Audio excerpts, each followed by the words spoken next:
श्री गणेशाय नमः। मैं डॉक्टर उमेश झा, ज्योतिष प्राध्यापक, कीर्तनारायण कामाख्या संस्कृत महाविद्यालय, महरेल, मधुबनी।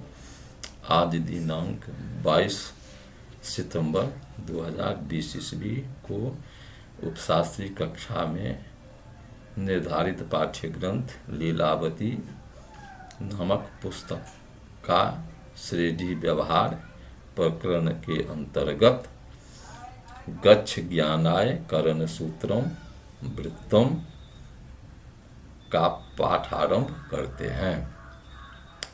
तो छात्र छात्राओं, गच्छ ज्ञानाय करण सूत्रम वृत्तम वर्तते श्रेणी फलादुत्तरलोचनघ्ना चयार्धवक्त्रांतरवर्गयुक्तात् मूलम मुखोनम चयखंडयुक्तम चयोद्धृतं गच्छमुदाहरन्ति। श्रेणी फलादुत्तरलोचनघ्ना चयार्धवक्त्रांतरवर्गयुक्तात् मूलम मुखोनम चयखंडयुक्तम चयोद्धृतं गच्छमुदाहरन्ति। श्रेणी फलात् उत्तरलोचनघ्नात् चयार्धवक्त्रांतर वर्गयुक्तात् मूलम तत् मुखोनम चयखंडयुक्तम चयोद्धृतं गच्छम उदाहरन्ति इत्यन्वयः। अर्थात श्रेणी फलात् न सर्पधनात् उत्तरलोचनघ्नात् द्विघ्न चय वा द्विगुणित चय गुणितात् चयार्धवक्त्रांतर वर्गयुक्तात् चयस्य अर्ध वक्त्र आदिधनस्य अंतरवर्ग युक्तात् युक्ते सति तस्य मूलं ग्राह्यं तत् तस्मिन् मूले मुखोनम कार्यः पुनः तस्मिन् चयखंडयुक्तं कार्यं पुनः तस्मिन् चयोद्धृतं चयेन उद्धृतं विभाजितं कृतेन गच्छम उदाहरन्ति गच्छम कथयन्ति इति व्याख्या। अर्थात श्रेणी फलात् उत्तरलोचनघ्नात्, श्रेणी फल को उत्तरलोचनघ्नात्, लोचन अर्थात दो, गुणित चय से अर्थात सर्वधन को द्विगुणित चय से गुना करके फिर उसमें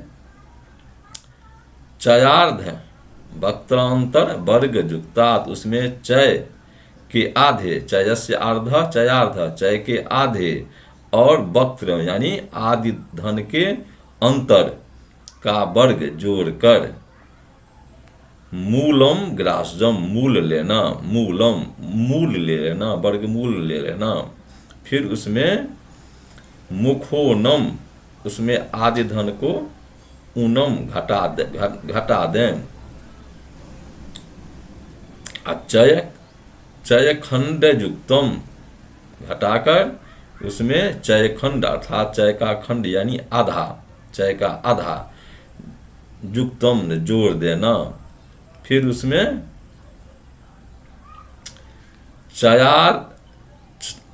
चयोद्धृतम, फिर उसमें चय से उद्धृतम माने भाग देना, भाग देने से तो गच्छम उदाहरन्ति, गच्छ यानी पद, उदाहरन्ति कथयन्ति उदाहरण मन कहा जाता है, हो जाता है।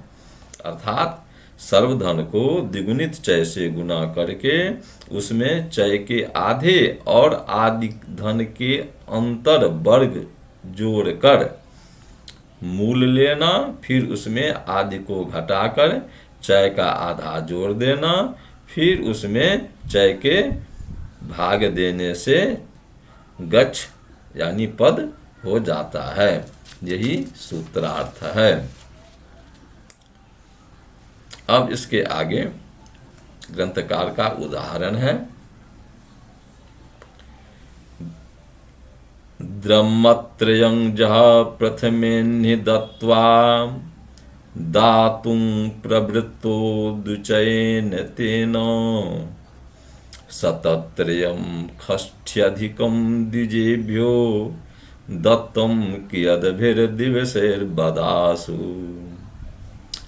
द्रम्मत्रयं जह प्रथमेन्हि दत्त्वा दातुं प्रवृत्तो द्विचयेन तेन सतत्रयं खष्ट्यधिकं द्विजेभ्यो दत्तं कियद्भिर्दिवसैर्बदासु।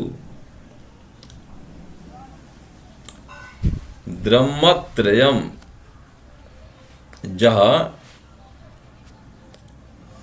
प्रथमेन्हि द्रम्मत्रयं द्विजेभ्यो दत्त्वा तदनु द्विचयेन दातुं प्रवृत्तः तदा कियद्भिर्दिवसैः द्विजेभ्यो सतत्रयं खष्ट्यधिकं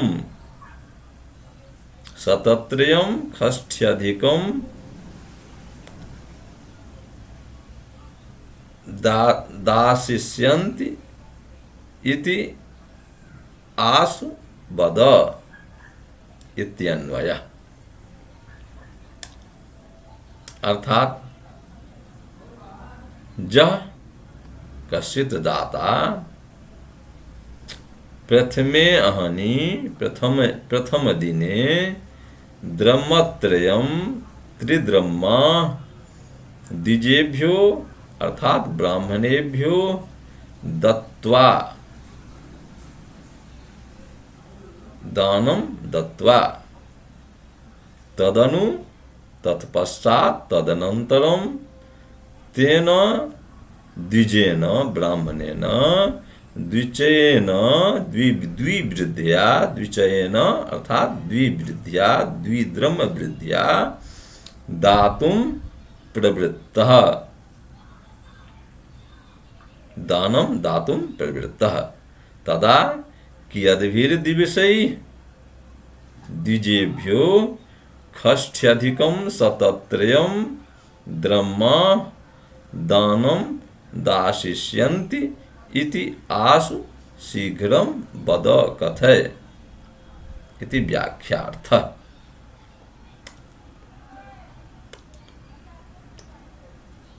अर्थात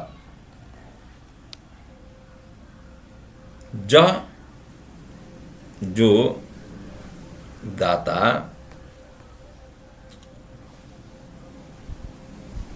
प्रथमे अहनि प्रथम दिन में पहले दिन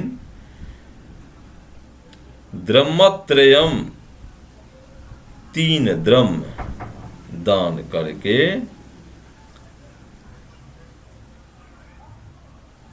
तदनंतरम प्रतिदिन अर्थात उसके बाद से प्रतिदिन आगे प्रतिदिन द्विवृद्ध्या द्विचयन अर्थात 2 द्रव्य की चय वृद्धि से दान करने लगा। तो बताओ कियद्भिर दिवसैः खष्ट्यधिकं सतत्रयं द्विजेभ्यो दत्तः। तो बताओ कि 360 द्रह्म उन ब्राह्मणों को कितने दिन में वह दान देगा। कहने का अभिप्राय है एक दानकर्ता ने ब्राह्मण को दान देना प्रारंभ किया। पहले दिन वह दानकर्ता ब्राह्मणों को 3 द्रह्म दान किया। उसके बाद से उसके अग्रिम दिन से प्रतिदिन उन्होंने 2 द्रव्य की वृद्धि करके, अर्थात 2 द्रव्य बढ़ा करके, अधिक करके दान देने लगा। तो दान देते देते उन्होंने 360 द्रव्य ब्राह्मणों को दान करेगा। वह कितने समय में करेगा, कितने दिनों में करेगा, यह मुझे बताओ। तो अब यहाँ द्रह्मत्रयं जह प्रथमेन दत्वा दातुं प्रवृत्तो दुचयेन तेन शतत्रयं षष्ठ्यधिकं द्विजेभ्यो दत्तं के अद्भिर दिवसैर्बदासु इति उदाहरणोक्त्या न्यासः। अब हम गणित की प्रक्रिया की ओर चलते हैं। तो लिखते हैं उदाहरणोक्त्या न्यासः। सर्वधनम बराबर 360, आदि अर्थात आदि धनम बराबर 3, चय बराबर चय अर्थात वृद्धि 2, गच्छ किमिति प्रश्न, तो गच्छ अज्ञात, तो गच्छ अर्थात पद अज्ञात है, या कितने दिन में 360 रुपया दान करेगा वह दिन अज्ञात है, तो इसी को गच्छ कहते हैं, इसी को पद कहते हैं। तो सर्वधन ज्ञात है, सर्वधन 360 है। पहला दिन जो दान किया वह आदि धन, वह 3 है। उसके बाद से 2 द्रव्य की वृद्धि से प्रतिदिन दान करने लगा, तो उसको चय कहते हैं, तो वह चय 2 है। तो सर्वधन 360, आदि धन 3, चय 2। तो अब गच्छ निकालने के लिए, पद निकालने के लिए इससे पहले ग्रंथकर्ता ने सूत्र का निवेश किया है, जो हम अभी अभी पढ़े हैं। सेढ़ी फलादुत्तरलोचनघ्नात् चयार्ध वक्त्रांतर वर्ग युक्तात् मूलम मुखोनम चय खंड युक्तम चयोद्धृतम गच्छ मुदाहरन्ति। अब इस सूत्र की प्रवृत्ति होती है। अब इस सूत्र के अनुसार अब हम इति सूत्रानुसारेण गणितम क्रियते, अब इस सूत्र के अनुसार हम गणित की प्रक्रिया को आगे बढ़ाते हैं, गणित करते हैं। तद्यथा जैसे कि सूत्र के अनुसार श्रेणी फलात् उत्तर लोचनघ्नात्, श्रेणी फल को अर्थात सर्वधन को द्विगुणित चय से गुना करते हैं।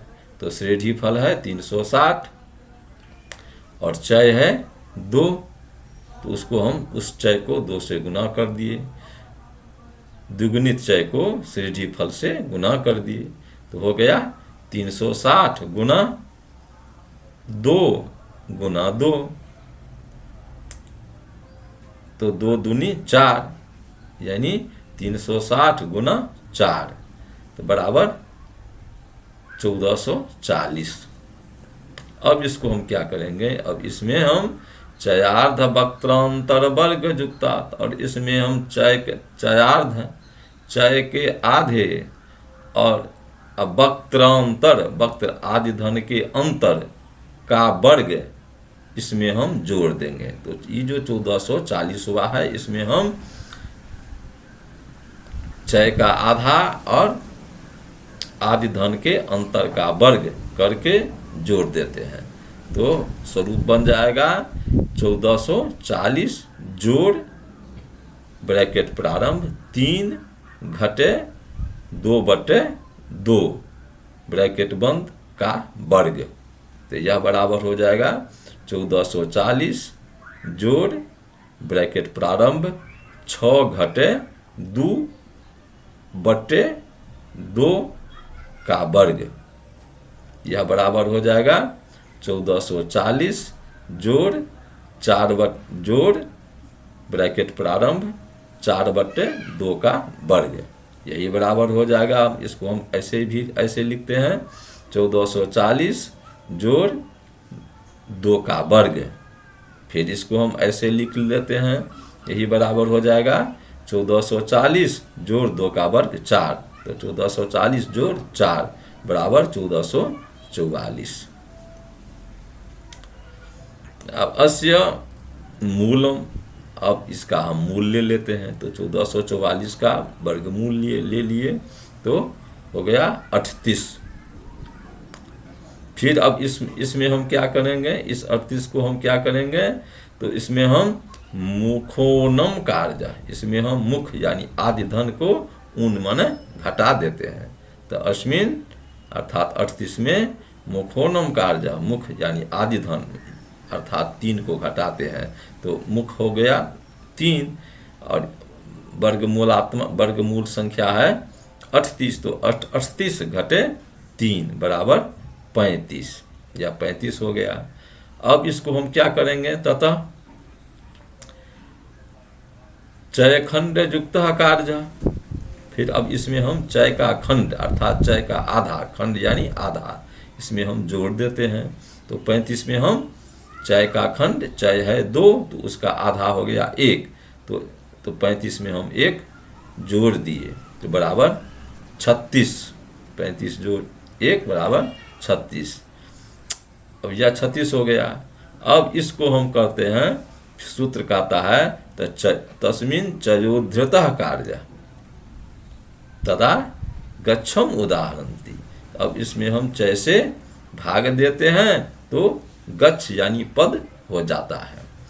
तो 36 में हम चय का भाग दिए तो 36, चय है 2 तो 36 भागा 2 बराबर 18।